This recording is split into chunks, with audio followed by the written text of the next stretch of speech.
Sahabat Kompas.com, Rusia kembali mendapat serangan balasan buntut invasinya ke Ukraina. Ya, Rusia yang selama ini dikenal sebagai salah satu produsen minyak terbesar di dunia, kini harus memutar otak usai dibombardir sanksi negara barat. Terbaru, Rusia harus menghadapi sanksi berupa pembatasan harga minyak yang diberlakukan oleh Uni Eropa, negara-negara G7, serta Australia. Uni Eropa membatasi harga minyak Rusia sebesar $60 Amerika Serikat per barel atau sekitar Rp931.000 mulai Jumat 2 Desember 2022. Hal senada juga dilakukan negara-negara G7 dan Australia. Mereka juga menyetujui batas harga Rp931.000 untuk minyak mentah lintas laut Rusia.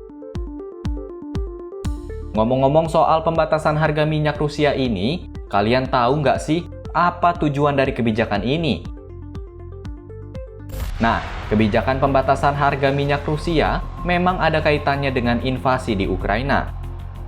Jadi, Uni Eropa, negara-negara G7, serta Australia itu ingin pembatasan harga minyak ini bisa membuat kemampuan Rusia untuk membiayai perang di Ukraina semakin lemah. Jika Rusia kekurangan biaya untuk mendanai pasukannya, maka pada akhirnya mereka akan berhenti untuk melakukan invasinya ke Ukraina, sahabat Kompas.com. Meski tujuan awalnya untuk menyerang Rusia, nyatanya kebijakan ini bisa berdampak luas ke berbagai negara loh. Kita mulai dari Uni Eropa selaku pihak yang melancarkan sanksi ini. Kalian tahu kan, selama ini Uni Eropa memang bergantung pasokan minyak pada Rusia. Bahkan menurut data Eurostat, Rusia merupakan negara asal impor produk energi terbesar bagi Uni Eropa. Dalam 5 tahun terakhir saja, sudah ada 33% produk energi di Uni Eropa yang diimpor dari Rusia. Nah, jika pembatasan harga minyak ini berlaku, maka otomatis Uni Eropa harus mencari pengganti pasokan minyak Rusia yang jumlahnya mencapai 1,1 juta barel. Hal ini pun nyatanya tengah dilakukan Uni Eropa. Pengamat hukum perdagangan internasional Matt Sculliver menyebut Uni Eropa sebenarnya sudah mulai mencari alternatif pemasok minyak sejak mulai memboikot energi Rusia pada awal serangan Rusia ke Ukraina. Nah, karena sudah menemukan pemasok baru, yaitu beberapa negara Timur Tengah, jadinya Uni Eropa diprediksi tidak akan menghadapi krisis minyak.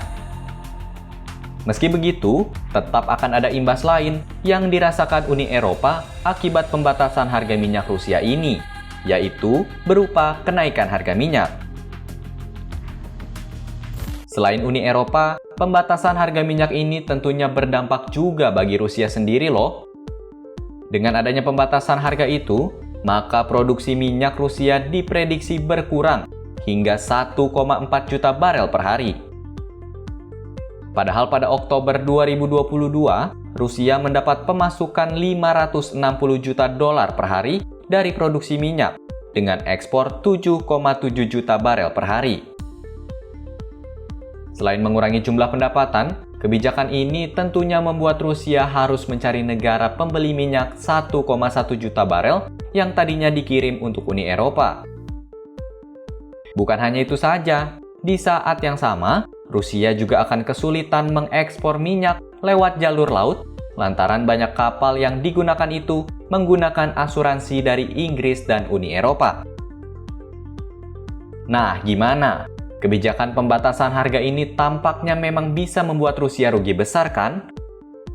Eits, tapi tunggu dulu. Di tengah pengurangan pendapatan yang dialami itu, Rusia ternyata tak diam saja menghadapi serangan sanksi Barat. Rusia membalas pembatasan harga dengan mengancam tak akan mengekspor minyak ke negara yang mendukung keputusan G7. Itu tadi bagi Rusia.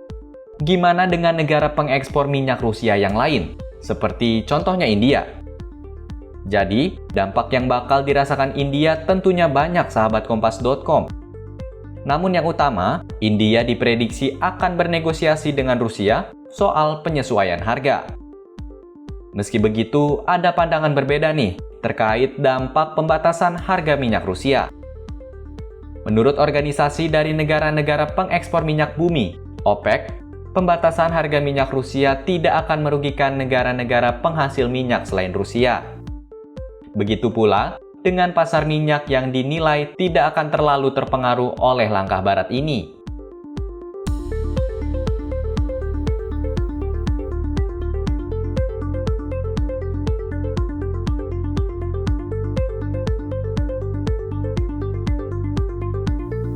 Meskipun kebijakan pembatasan harga minyak Rusia ini bertujuan untuk menghentikan perang di Ukraina, namun bagaimana faktanya di lapangan?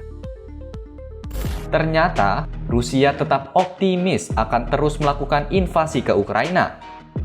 Ini artinya, mereka memastikan bahwa pembatasan harga minyak yang diberlakukan itu tak akan mengganggu serangan ke Ukraina. Oh iya, pengamat bisnis Chris Weaver juga menilai bahwa Rusia masih punya cukup uang untuk membiayai perang. Russia has certainly more than enough money accumulated in the National Welfare Fund and in central bank reserves to cover the difference, which therefore means the government would be able to continue its program of funding for not only for the military, but also for key industry supports, for social programs, for employment supports, all of which it says will be its priorities. Itu dia ulasan terkait dampak batas harga minyak Rusia dari G7. Sekian video kali ini, simak informasi menarik lainnya hanya di ohbegitukompas.com, jernih melihat dunia.